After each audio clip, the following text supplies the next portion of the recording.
Ladies and gentlemen, providing the 1 p.m. update will be the acting Prince George's County Fire Chief, Mark, M-A-R-C, middle initial S as in Sam, last name Bashor, B-A-S-H-O-O-R. We also have with us today Council Member Will Campos from this district. Fire Chief Bashor. Good afternoon.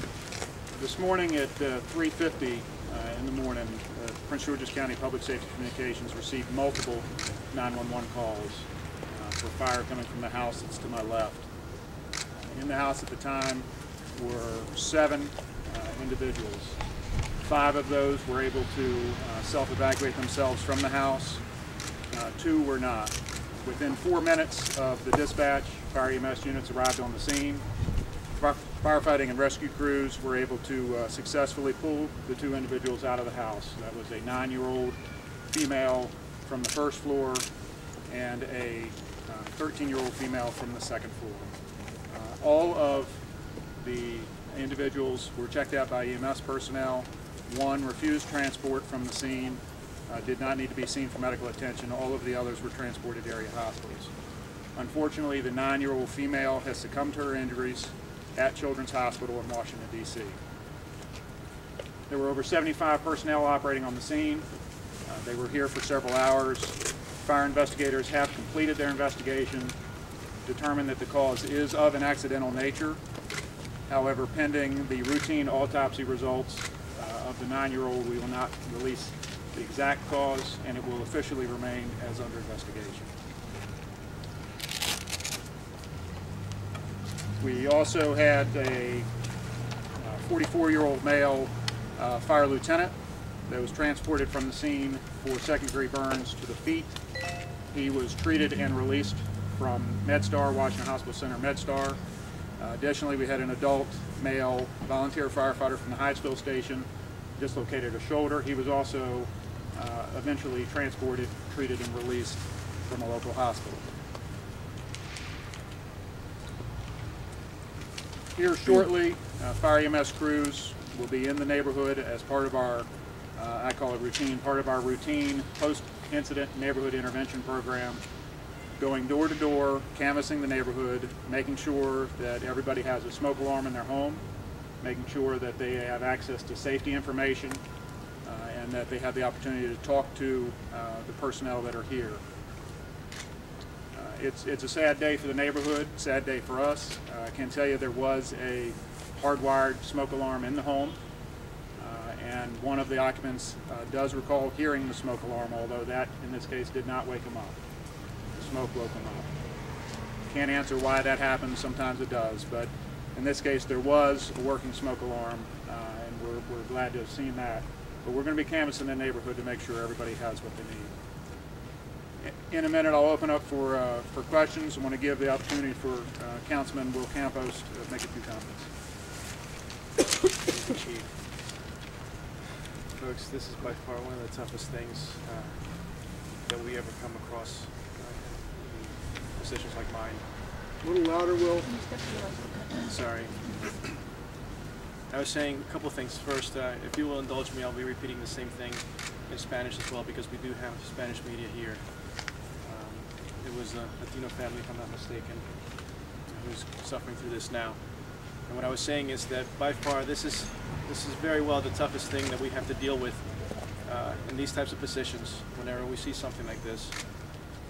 This is so tragic, and I want to thank the chief and the officials who came here first thing this morning and for keeping me informed literally from the very beginning of the incident. In my heart, and our heart and prayers go out to the family, of course, and we'll be touching base with our fire officials to see what it is that they may need from this point on, what resources, what things we can do as a community to come together, vigils, prayer services, anything that can be done to give a helping hand. Nothing is going to do, we're not going to be able to do anything to recover the emotional and life that we have lost here today. but obviously we're here to show them that we do care and that we feel for them. And just one very important point. It's good that they had a smoke detector, but just for everybody out there, make sure that your smoke detector is working properly. It's cold right now. It's going to get colder. We're going through winter. It's going to last for a little bit longer. Many of us are using additional smoke heaters and things along those lines. Don't leave those unattended, please. And make sure that, like I said, your batteries change if you have a battery smoke detector, and just check it, because it could literally save your life. So thank you once again, Chief, and I'll be repeating this in Spanish if you don't mind, since we do have Spanish media. Lo que estaba diciendo es que esta es una de las cosas más difíciles en nuestros trabajos como oficiales públicos, cuando tenemos que confrontar cosas como estas, especialmente porque ha fallecido una jovencita de 9 años. Y solo estamos aquí para primero agradecer a los oficiales de los bomberos por haber venido tan rápido y han estado en contacto con mi oficina desde el principio. Y es triste lo que hemos visto, que no pudimos salvar la vida de una persona, una niña. Pero estamos aquí para decir que como oficial, como gobierno, como condado, vamos a ver qué es lo que podemos hacer con el resto de la comunidad para ayudar a nuestra familia. Nada va a repasar la vida que hemos perdido y obviamente los daños que han pasado aquí para la casa, pero por lo menos podemos decirles que estamos aquí como comunidad para ayudarles. Puede ser un vigil, puede ser una misa para recaudar fondos por cualquier cosa, pero para eso estamos, para anunciar eso. Y también, por favor, estos son tiempos fríos durante el invierno, que estamos usando calentadores, calefacción, tal vez aparte de lo normal. Por favor, no dejen estos sin atención, y también asegúrense que el detector de humo, que se llama smoke detector en inglés, esté listo, tenga baterías frescas, porque en realidad puede prevenir una tragedia y puede salvar las vidas. Muchísimas gracias.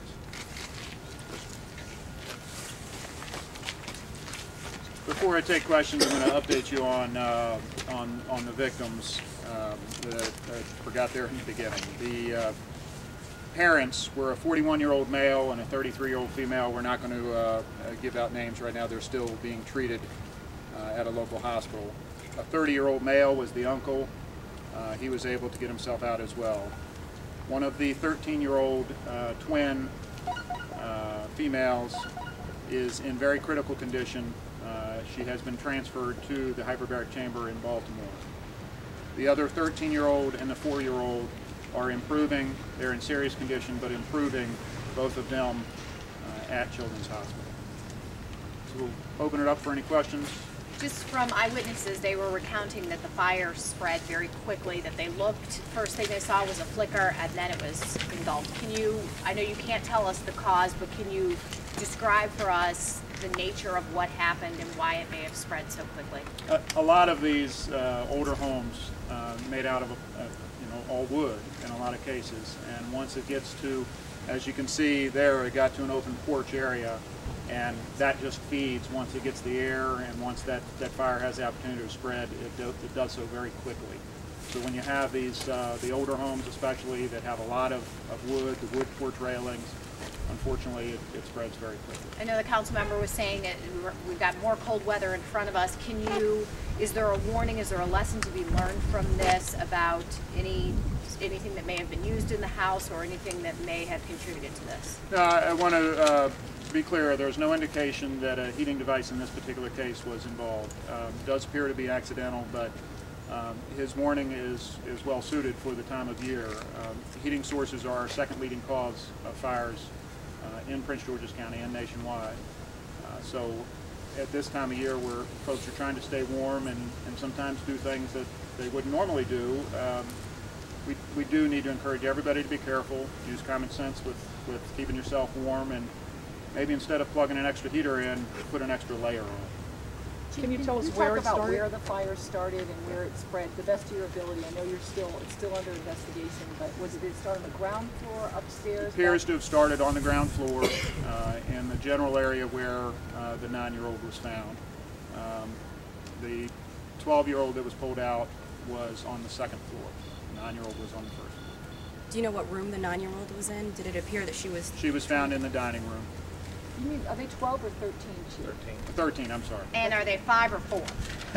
We've had that problem with the birthdays. She is 4. The 9-year-old would have been 10 next week. So there were some birthday issues, but it is a 4-year-old, twin 13-year-olds, and a 9-year-old. Any other questions? Was the 13-year-old in a bedroom? I believe so. The one upstairs, I believe, was in a bedroom. I believe that's all that's up there. So she was there. The 9-year-old was there in the dining room on the first floor.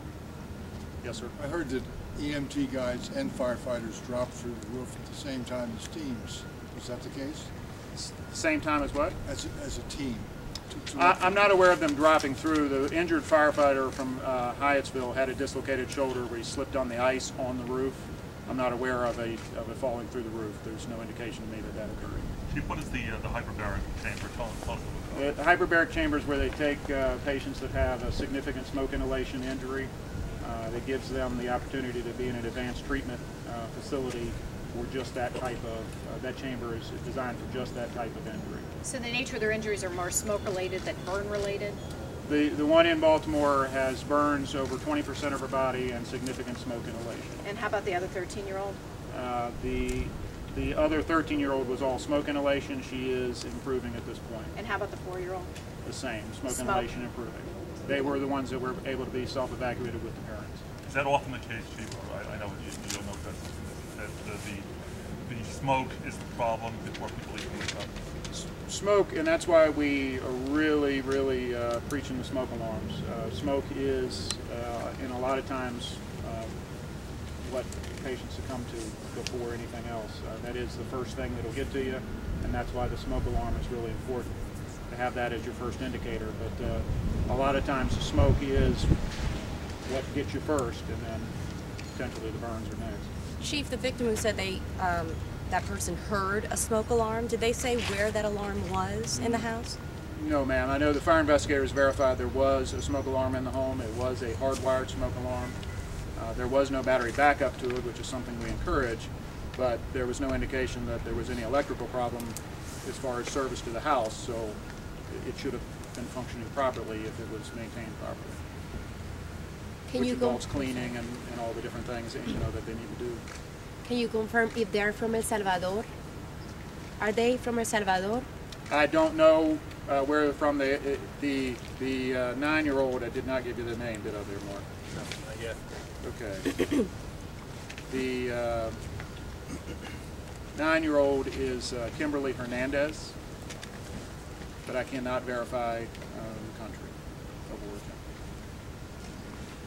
Hernandez with an H there? Yes.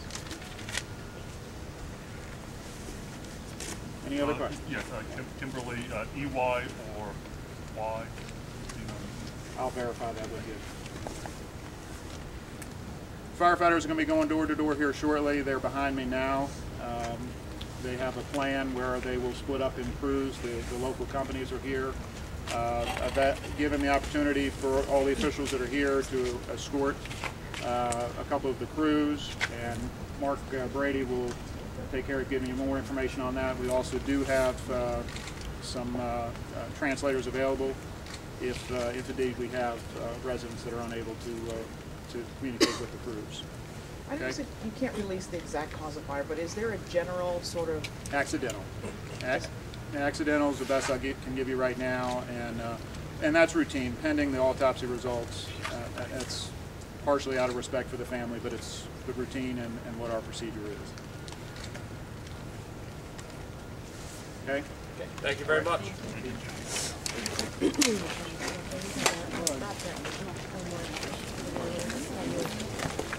Mr. Brady, is the spokesperson Spanish here? Yep, I'll get her work. Can we get a one-on-one with the